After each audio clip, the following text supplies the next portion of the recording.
Selamat pagi teman-teman. Untuk memulai ibadah ini, mari kita mengambil waktu sejenak. Kita mau serahkan seluruh beban dan pergumulan kita kepada Tuhan. Dan biarlah fokus kita pada ibadah ini hanyalah kepada Tuhan saja.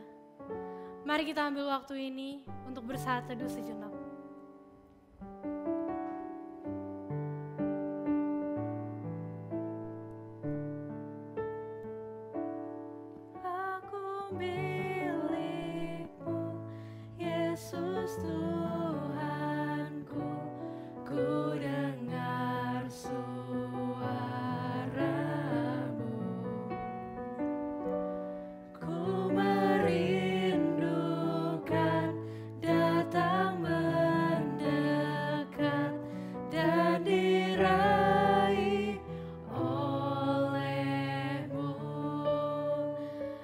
Saya undang untuk bangkit berdiri dan dengarkanlah panggilan beribadah ini. Matius 11 ayat 28. Marilah kepadaku semua yang letih lesu dan berbeban berat, aku akan memberi kelegaan kepadamu. Mari teman-teman, kita datang ke hadapannya, kita serahkan semuanya untuk diraih olehnya. Raih daku dan dekatkanlah. Raih daku dan dekatkanlah pada kaki salibmu. Raih daku, raih dan dekatkanlah ke sisimu Tuhanku. Mari kita angkat pujian ini sekali lagi. Baitnya yang kedua, aku hambamu. Hambamu, kau sucikanlah oleh kasih kurnia. Hingga jiwaku berpegang teguh kehendak-Mu yang mulia. Raih daku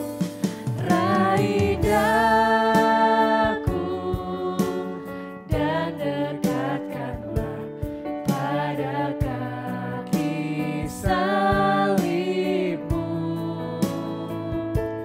Raih daku, raih dan dekatkanlah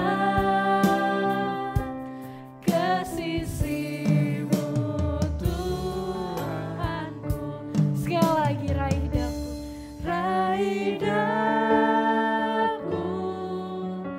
dan dekatkanlah pada kaki salibmu.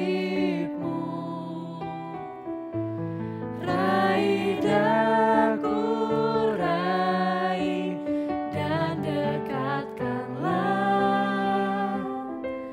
ke sisimu Tuhanku. Mari kita bersatu dalam doa. Tuhan, kami datang ke hadirat-Mu pada saat ini, menyerahkan jalannya seluruh ibadah ini, dari awal, pertengahan, hingga akhirnya. Tolong kami Tuhan, agar kami bisa berfokus hanya kepada-Mu saja dalam ibadah ini, dan semuanya bisa berjalan dengan lancar. Dalam nama Tuhan Yesus, kami berdoa, amin. Teman-teman, dipersilakan untuk duduk kembali. Saat ini kita menundukkan kepala kita sekali lagi. Kita mau akui semua dosa kita, baik yang kita sengaja maupun yang tidak kita sengaja. Sebab ada dikatakan dalam 1 Yohanes 1 ayat 9, jika kita mengaku dosa kita, maka Ia adalah setia dan adil, sehingga Ia akan mengampuni kita dari segala dosa dan menyucikan kita dari segala kejahatan. Mari teman-teman, kita datang kepadanya, kita akui semuanya.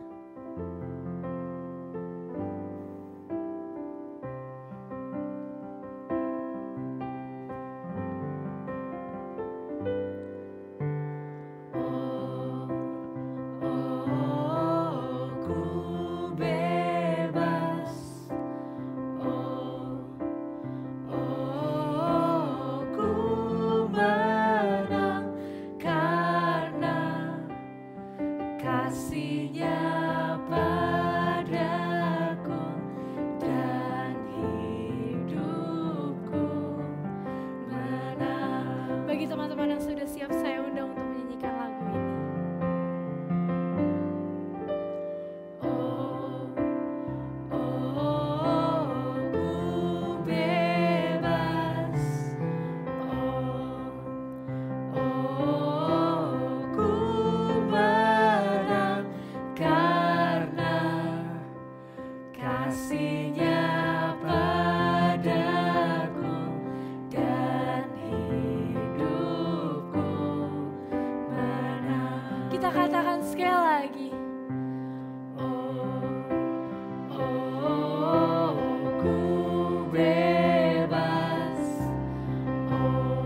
dan hidupku menang.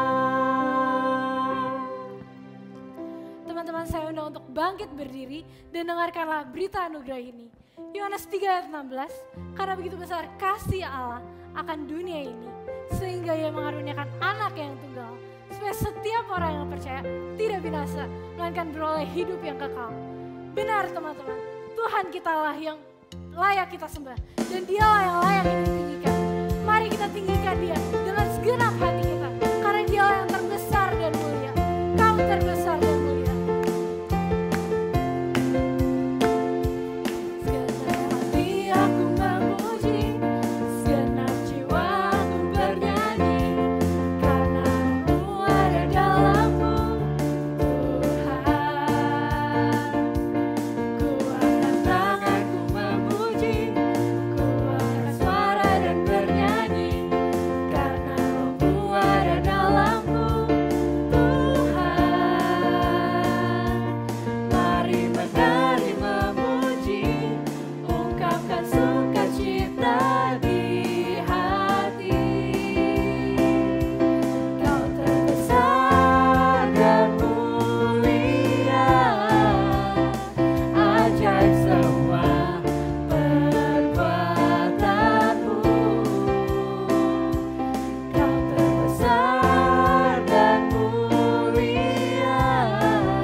Mempersiapkan hati kita, mari kita menaikkan pujian Selidiki Aku, dan biarlah lewat lagu ini kita benar-benar mau berpegang teguh kepada Tuhan dan kita bisa terus setia kepada Tuhan.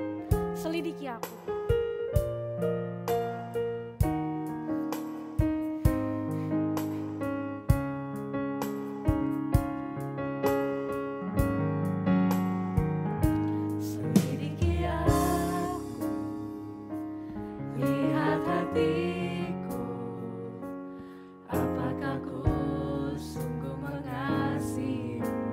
Yesus, Kau yang Maha Tahu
dibawakan oleh Guru Injil Vivi Gopur. Bapak Ibu Saudara, mari kita masuk di dalam doa. Bapak, terima kasih jika pada pagi hari ini kami kembali boleh datang ke hadapan-Mu, mengucap syukur atas berkat dan kasih-Mu dan kemurahan-Mu yang tidak pernah berkesudahan pada kami. Saat ini Tuhan, kami kembali akan mendengar apa yang Engkau mau sampaikan kepada kami. Berikanlah kami hati, pikiran, dan seluruh keberadaan diri yang terarah kepadamu. Sehingga apapun yang Engkau ingin sampaikan kepada kami, dapat kami terima, dapat kami renungkan, dan kami lakukan di dalam hidup kami. Terima kasih Tuhan, di dalam nama Tuhan Yesus kami berdoa dan mengucap syukur. Amin. Selamat pagi Bapak Ibu Saudara, senang bisa berjumpa kembali dengan Bapak Ibu Saudara pada pagi hari ini. Hari ini saya akan membawa kita semua melihat dua hal dari firman Tuhan yang akan kita ambil dari Lukas pasal yang ke-18 ayatnya yang pertama sampai yang ke-8. Ada dua hal yang mau saya bawa Bapak Ibu Saudara untuk lihat. Yaitu yang pertama iman yang gigih. Yang kedua sikap kita di dalam menantikan kedatangan Yesus. Mari kita membaca Lukas pasal 18 ayat yang pertama sampai ke-8. Yesus mengatakan suatu perumpamaan kepada mereka untuk menegaskan bahwa mereka harus selalu berdoa dengan tidak jemu-jemu. Katanya dalam sebuah kota ada seorang hakim yang tidak takut akan Allah dan tidak menghormati siapapun. Dan di kota itu ada seorang janda yang selalu datang kepada hakim itu dan berkata, "Belalah aku terhadap lawanku." Beberapa waktu lamanya hakim itu menolak. Tetapi kemudian ia berkata dalam hatinya, "Walaupun aku tidak takut akan Allah dan tidak menghormati seorang pun, namun karena janda ini menyusahkan aku, baiklah aku membenarkan dia supaya jangan terus saja ia datang dan akhirnya menyerang aku." Kata Tuhan, "Camkanlah apa yang dikatakan hakim yang lalim itu. Tidakkah Allah akan membenarkan orang-orang pilihannya yang siang malam berseru kepadanya, dan tidakkah ia mengulur-ngulur waktu sebelum menolong mereka? Aku berkata kepadamu, ia akan segera membenarkan mereka. Akan tetapi jika Anak Manusia itu datang, adakah ia mendapati iman di bumi?" Pemeran utama Bapak Ibu Saudara dalam perumpamaan ini ada dua ya, yaitu satu hakim dan dua janda. Bapak Ibu Saudara, hakim di sini dikatakan adalah hakim yang tidak takut akan Tuhan dan tidak menghormati orang lain. Jadi jelas banget ya, jika kita bertemu dengan hakim yang seperti ini, maka kita akan tahu bahwa hakim ini adalah hakim yang gak benar. Nah kalau hakim yang gak benar, ya menurut Bapak Ibu Saudara bagaimana dia memimpin di dalam pengadilannya? Pasti banget semena-mena. Pasti banget memakai kekuasaannya seenak-enaknya. Pasti banget diktator di dalam memutuskan segala sesuatu. Nah kalau kita ketemu hakim yang seperti ini, ya repot gak menurut Bapak Ibu Saudara? Kalau saya pribadi sih saya merasa akan repot banget. Kenapa? Karena hakim ini luar biasa loh. Dia gak takut sama Tuhan dan dia tidak menghormati seorang pun. Gak ada yang dihormati. Nah Bapak Ibu Saudara, tahu gak? Ketemu hakim seperti ini sama seperti kayak beberapa waktu yang lalu. Saya itu beberapa hari yang lalu pergi mengurus surat perpanjangan untuk pemakaman, tanah pemakaman ayah saya ya, yang sudah meninggal 20 tahun yang lalu. Nah di saat saya mau mengurus surat itu, ya biasanya saya harus berhadapan dengan paling sedikit dua pihak, yaitu kantor TPU dan kantor kelurahan ya. Nah kali ini saya pergi ke TPU untuk ngurus, tetapi diwakili. Maksud saya untuk ke TPU-nya saya diwakili oleh suami saya, tetapi sampai di urusan kelurahannya saya yang harus pergi. Nah setelah suami saya mengurus yang di TPU, saya kan pergi tuh ke kantor kelurahan ya. Sampai di kantor kelurahan apa yang terjadi? Kan saya harus bertemu dengan orang yang berwenang ya. Bapak Ibu Saudara, saya diminta tunggu. Padahal gak ada alasan sebenarnya saya harus tunggu, tapi saya diminta tunggu. Saya tanya, kenapa saya harus tunggu? Katanya orangnya lagi keluar untuk makan. Saya juga tanya, keluar makan sampai jam berapa? Sampai jam 1. Dan saya lihat jam, wah udah jam 1 lewat, kok belum pulang ya? Wah saya juga gak tahu. Orang yang saya tanya menjawab seperti itu. Karena dia makannya kayaknya di luar gitu. Setelah tunggu, kira-kira hampir 20 menit. Belum juga muncul orangnya. Katanya jam 2 kantor akan tutup, kantor kelurahannya. Jadi saya bilang, Pak ini kalau jam 2 udah mau tutup, saya nanti gak keburu nih karena saya mesti kejar lagi ke Petamburan. Lalu si orang yang saya tanya ini bilang, tunggu aja Bu, katanya gitu. Oh ya udah saya tunggu. Lalu tunggu lagi 5 menit, belum muncul juga. Saya ke belakang, saya coba lihat, ada gak orang di belakang? Singkat cerita, akhirnya muncul.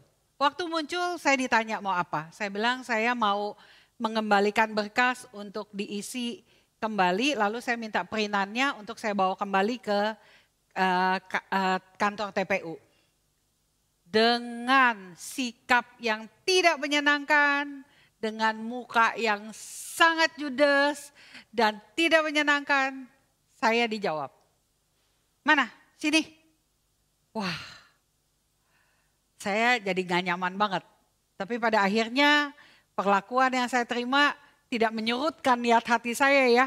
Untuk tetap mendapatkan tanda tangan yang saya perlukan agar perpanjangan tanah makam ayah saya bisa selesai. Saya dengan sabar, saya tunggu dan tunggu. Akhirnya saya dapatkan surat itu. Lalu saya tanya, Pak surat ini satu lagi mana? Karena buktinya saya mau bawa ke kantor TPU. Lalu dengan sikap yang sama dia jawab, gak perlu, udah nanti aja saya yang bawa. Aduh, waktu saya melihat sikap itu saya jadi teringat. Wah ini orang ya bukan hakim yang hakim kota ya seperti cerita di perumpamaan ini. Aja udah begitu belagu. Apalagi hakim itu ya. Pasti banget. Lebih lagi kelakuannya. Nah Bapak Ibu Saudara kembali ke perumpamaan kita tadi ya.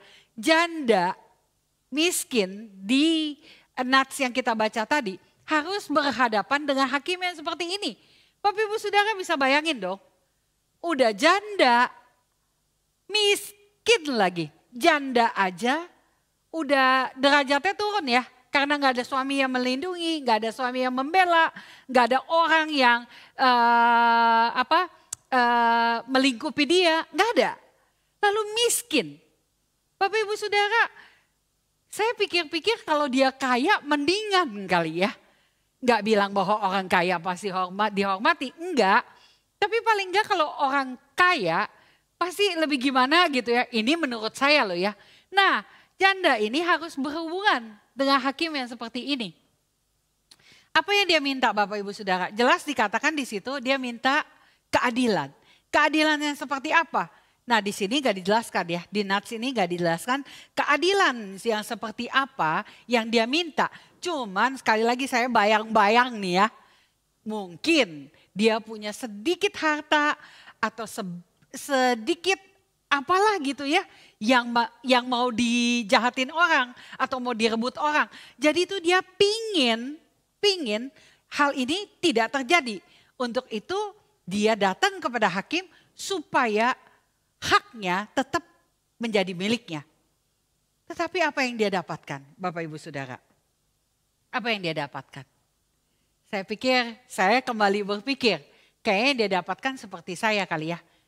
Hakim itu udah tahu hakim yang gak benar. Tuhan aja dia gak takut, apalagi janda ini. Setuju Bapak Ibu Saudara? Janda ini orang yang jelas pasti dia gak kenal. Kenapa? Karena hakim ini gak takut sama Tuhan dan gak menghormatin siapapun. Ya kan? Wah, kebayang ya betapa repotnya janda ini berurusan dengan orang seperti hakim itu. Tapi Bapak Ibu Saudara di ayat 3 dikatakan seperti ini. Ya, di kota itu ada seorang janda yang terus-menerus datang kepada hakim itu dan berkata, berikanlah keadilan kepadaku terhadap lawanku.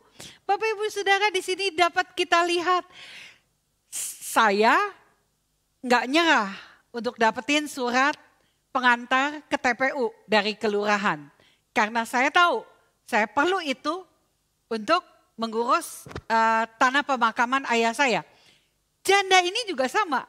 Dia datang terus menerus. Bapak Ibu Saudara, terus menerus itu artinya nggak pernah berhenti loh.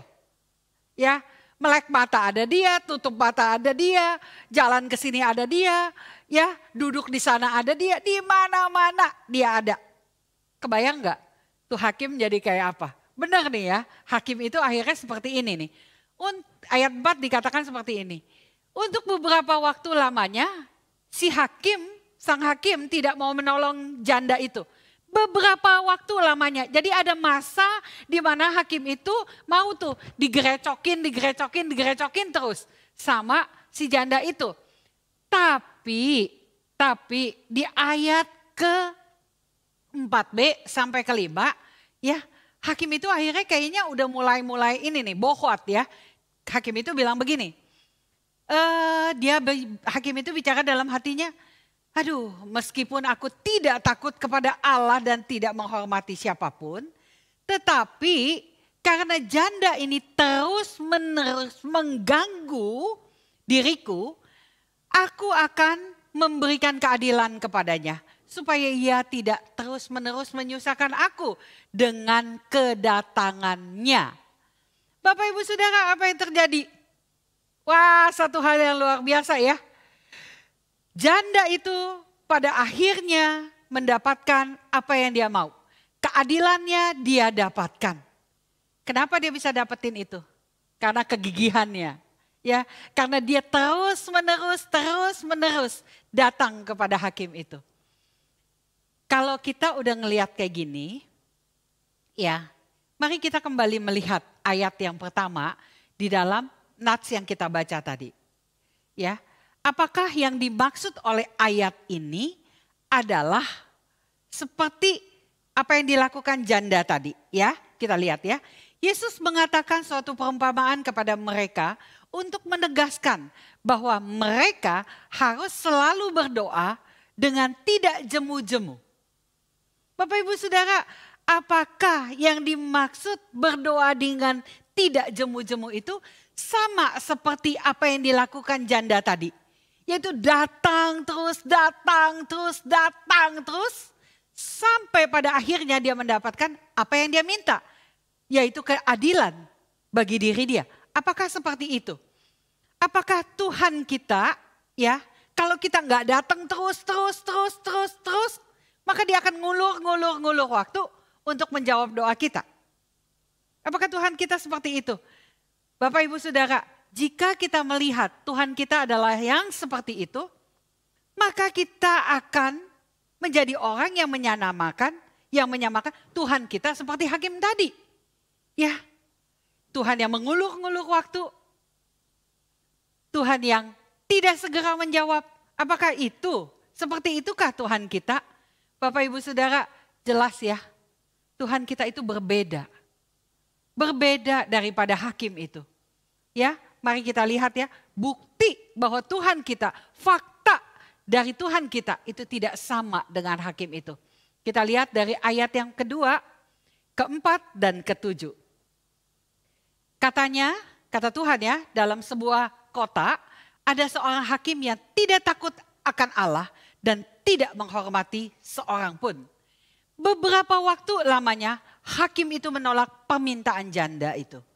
Tidakkah Allah akan membenarkan orang-orang pilihannya yang siang malam berseru kepadanya, dan adakah ia mengulur-ngulur waktu sebelum menolong mereka?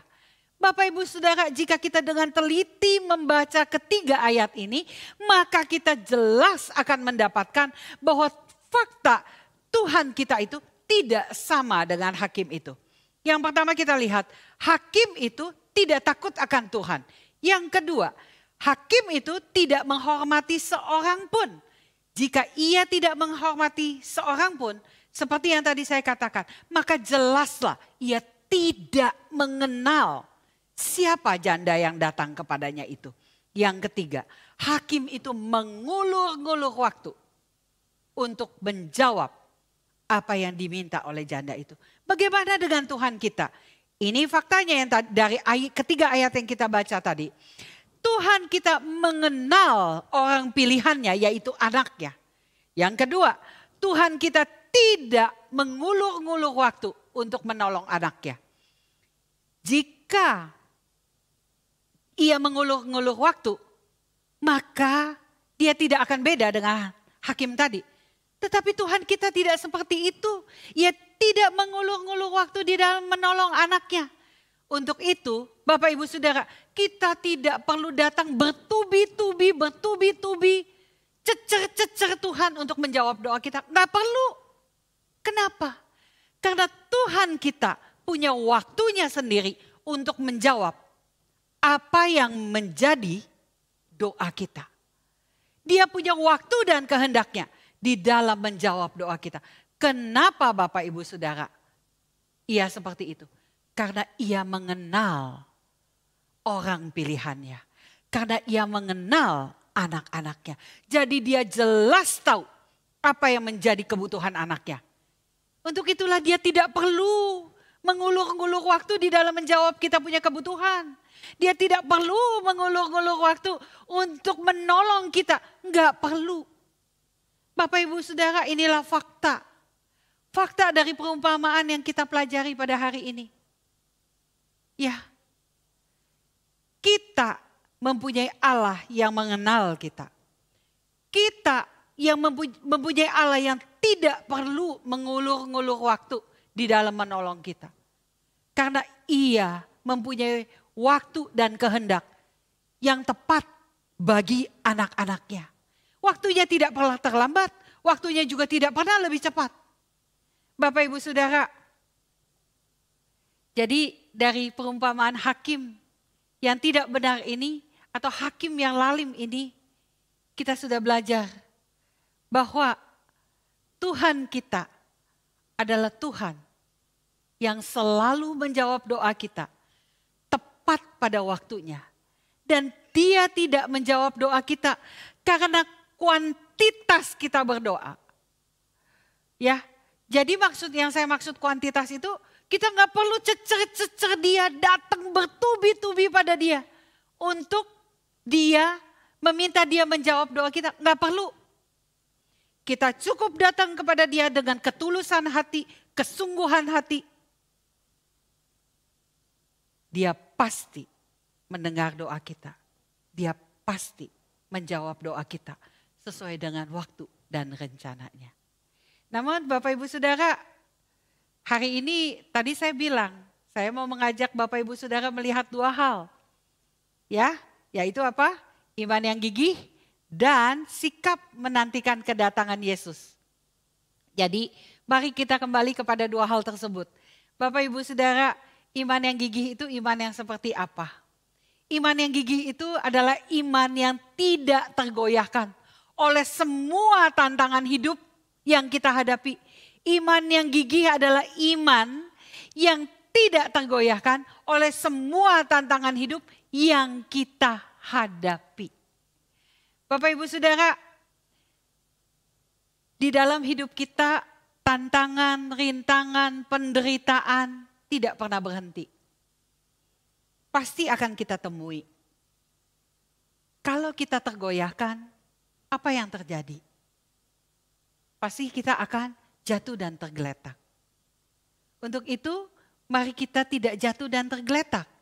Ya, kita belajar kembali dari ayat yang pertama dan ketujuh. Di sini dikatakan Yesus mengatakan suatu perumpamaan kepada mereka untuk menegaskan bahwa mereka harus selalu berdoa dengan tidak jemu-jemu. Tidakkah Allah akan membenarkan orang-orang pilihannya yang siang malam berseru kepadanya, dan adakah ia mengulur-ngulur waktu sebelum menolong mereka? Bapak Ibu Saudara, jadi jelas sekali jawabannya bagaimana kita bisa mendapatkan iman yang gigih. Yaitu iman yang tidak tergoyahkan oleh semua tantangan yang dihadapi di dalam hidup. Semua penderitaan yang dihadapi di dalam hidup. Jawabannya adalah tidak jemu-jemu datang kepada Tuhan. Bukan bertubi-tubi datang pada Tuhan. Bukan, tetapi tidak jemu-jemu. Artinya apa Bapak Ibu Saudara? Artinya kita bertekun di dalam doa kita. Artinya kita terus-menerus berharap kepada Tuhan. Itu yang dimaksud. Bukan banyaknya kali kita berdoa. Bukan. Tetapi bagaimana kita bertekun di dalam doa kita. Bagaimana kita terus-menerus berharap kepada Allah kita. Itu yang membuat iman kita. Itu yang membuat kita akan memiliki iman yang gigih. Iman yang tidak tergoyahkan oleh semua tantangan yang kita hadapi. Yang kedua, di ayat ini kita juga dikatakan, kita juga dapat melihat bahwa datanglah kepada Tuhan siang dan malam. Berserulah kepada Dia siang dan malam. Itu menunjukkan apa Bapak Ibu Saudara? Itu menunjukkan kedekatan kita dengan Tuhan. Menunjukkan relasi kita dengan Tuhan.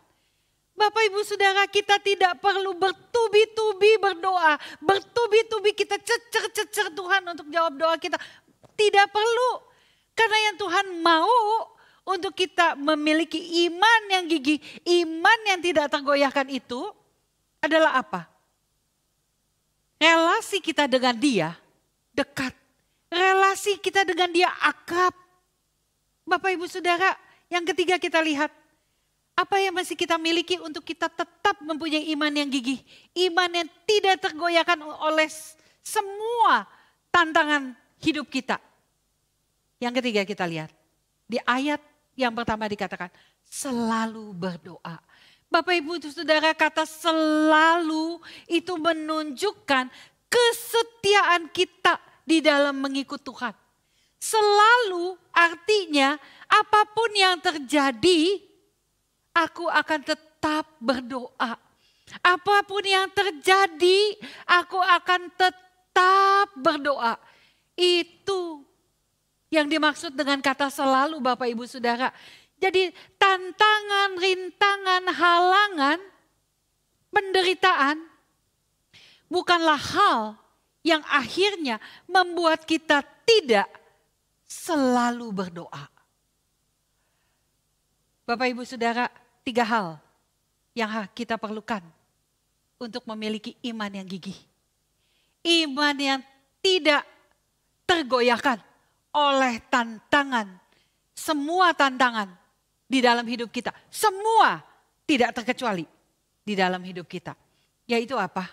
Ketekunan kita kepada Tuhan. Kedekatan kita kepada Tuhan. Dan kesetiaan kita kepada Tuhan. Itulah kunci. Itulah kuncinya Bapak Ibu Saudara. Bapak Ibu Saudara, sulit gak mengaplikasikan ketiga hal ini? Saya pikir bukanlah hal yang sulit ya untuk mengaplikasikan ketiga hal ini.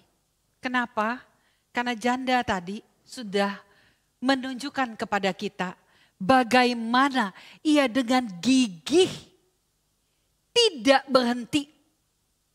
Terus datang, terus datang, terus datang. Datang kepada siapa? Datang kepada tantangan terbesar loh di dalam hidupnya. Yaitu hakim yang lalim, hakim yang tidak benar. Bapak Ibu Saudara, kalau janda itu nyerah, apakah ia akan mendapatkan keadilannya? Enggak bakal dapat. Tetapi janda itu terus menghadapi tantangannya dengan gigih. Tantangannya siapa? Hakim tadi. Kita juga sama. Di masa pandemi ini, semua orang mengeluh Bapak Ibu Saudara. Semua orang mengeluh. Gak ada yang gak mengeluh. Ya, gak ada yang gak mengeluh. Pemimpin bangsa-bangsa mengeluh. Rakyat mengeluh. Seluruh dunia mengeluh. Lalu kalau kita hanya mengeluh, tanpa berpikir apa yang harus kita kerjakan, apa yang akan terjadi? Jatuh dan tergeletak. Bapak Ibu Saudara, janda ini berhasil mendapatkan apa yang dia mau. Karena apa? Dia dengan gigih menghadapi tantangan yang ada. Bagaimana dengan kita? Ayat 7 berkata bahwa ia mengenal kita. Bapak kita nggak akan mengulur-ngulur waktu untuk orang pilihannya, kita anaknya. Dan kita punya Bapak yang luar biasa, pencipta alam semesta dan pemilik segalanya. Masa kita tidak mau berjuang di dalam ketekunan, di dalam berdekat, di dalam kesetiaan kita kepada Dia? Jika kita tidak mau, jika kita menyerah, maka yang kita akan dapatkan adalah jatuh dan tergeletak. Bukan iman yang gigih, bukan iman yang tidak tergoyahkan oleh semua tantangan yang ada. Bapak Ibu Saudara mau pilih yang mana? Pilihan itu ada di tangan kita. Kita mau pilih yang mana? Mari kita lihat poin yang kedua ya. Bagaimana sikap kita di dalam menantikan kedatangannya. Di ayat 8 dikatakan seperti ini. Aku segera berkata kepadamu, ia akan segera membenarkan mereka. Akan tetapi jika anak manusia itu datang, adakah ia mendapatkan iman di bumi ini? Bapak Ibu Saudara, jika ia datang kembali, adakah ia mendapatkan iman di bumi ini? Bapak Ibu Saudara, kalau kita memilih untuk jatuh dan tergeletak, maka jawaban dapat diberikan ya. Ia tidak akan menemukan iman di bumi ini. Tetapi jika kita memilih bertekun, berdekat, dan setia kepada Dia, maka ia akan mendapatkan iman di bumi ini. Maka sikap yang seperti apa yang harus kita miliki di dalam menantikan kedatangan Dia, sudah jelas banget ya. Sudah jelas banget. Bertekunlah, berdekatlah, setialah kepada Dia. Sehingga kita akan menjadi orang yang memiliki iman yang gigih. Sehingga kita akan menjadi orang yang memiliki iman yang tidak tergoyahkan oleh semua tantangan hidup yang kita hadapi. Bapak Ibu Saudara, saya tahu kita tidak mudah di dalam melakukan hal itu. Tetapi bukan tidak mungkin kita melakukan hal itu. Mengerjakan hal itu. Mengapa? Karena kita adalah anaknya. Karena kita adalah anaknya. Anak pencipta langit dan bumi dan segala isinya. Anak dari Bapa yang Maha Kuasa. Anak dari Allah yang mengenal kita sejak kita ada di dalam kandungan ibu kita. Maukah kita hidup bertekun, berdekat, dan setia kepadanya? Mari kita berdoa. Bapa, kami mengucap syukur jika kami boleh mendengar kembali apa yang ingin Engkau sampaikan kepada kami. Dari apa yang kami dengar Tuhan, kami tahu bagaimana kami harus hidup sampai akhirnya kami berhadapan dengan Engkau kembali. Kami harus hidup di dalam ketekunan. Kami harus hidup di dalam kedekatan. Kami harus hidup di dalam kesetiaan kepada Engkau. Kami tahu Tuhan, untuk terus menerus hidup di dalam hal itu sepertinya mustahil. Tetapi sebagai orang-orang pilihan Allah, sebagai anak-anak-Mu Seharusnya hal yang mustahil itu menjadi hal yang mungkin kami lakukan. Apabila kami mau terus memperjuangkan iman kami kepada Engkau. Karena kami tahu, dengan kami hidup di dalam imanlah, kami menyatakan Engkau di dalam hidup kami. Tolong kami Tuhan, agar kami bisa terus-menerus memperjuangkan iman kami. Sehingga kami memiliki iman yang gigih, iman yang tidak tergoyahkan oleh semua tantangan hidup yang ada. Terima kasih Tuhan. Di dalam nama Tuhan Yesus, kami berdoa dan mengucap syukur. Amin.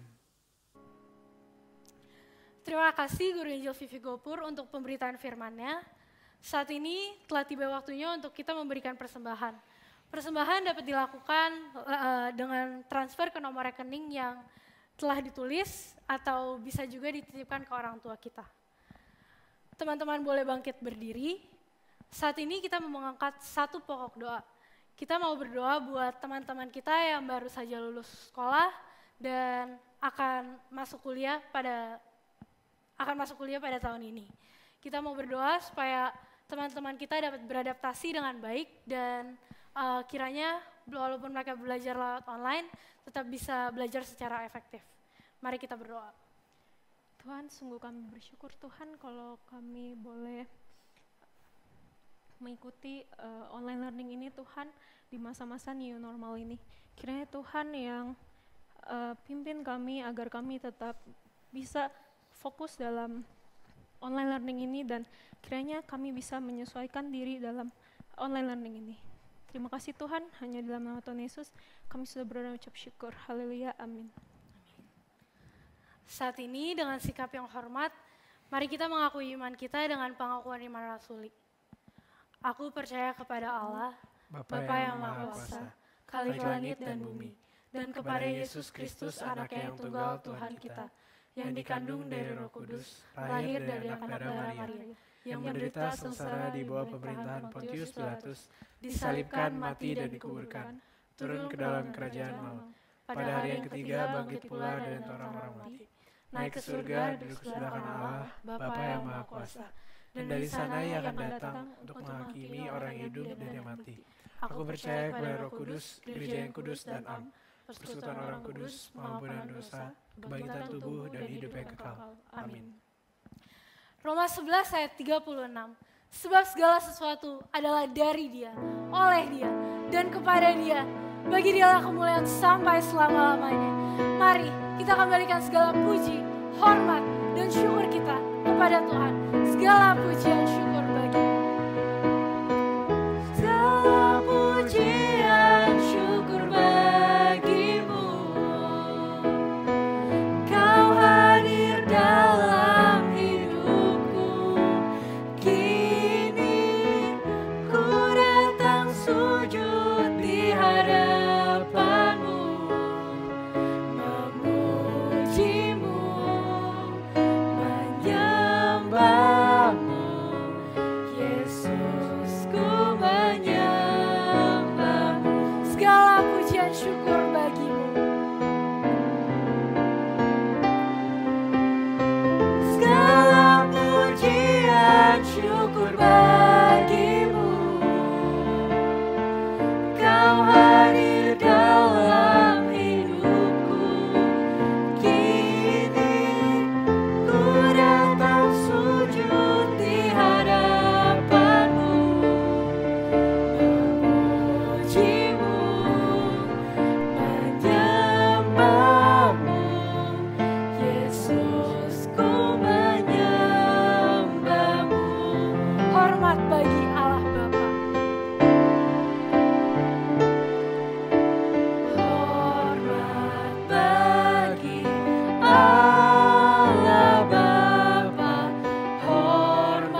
Mari kita masuk di dalam doa.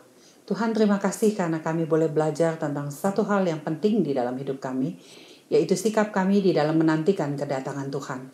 Kami tahu Tuhan, di dalam penantian kami akan kedatangan-Mu, kami harus hidup di dalam sikap hidup yang memiliki iman yang gigih, iman yang tidak tergoyahkan di dalam semua tantangan zaman. Tolong kami Tuhan untuk mampu memiliki iman tersebut.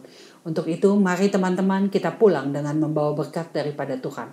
Kiranya kasih daripada Allah Bapa, kasih daripada Allah Anak yaitu Yesus Kristus, kasih daripada Allah Roh Kudus memampukan kita, menolong kita, menguatkan kita agar kita dapat memiliki iman yang gigih.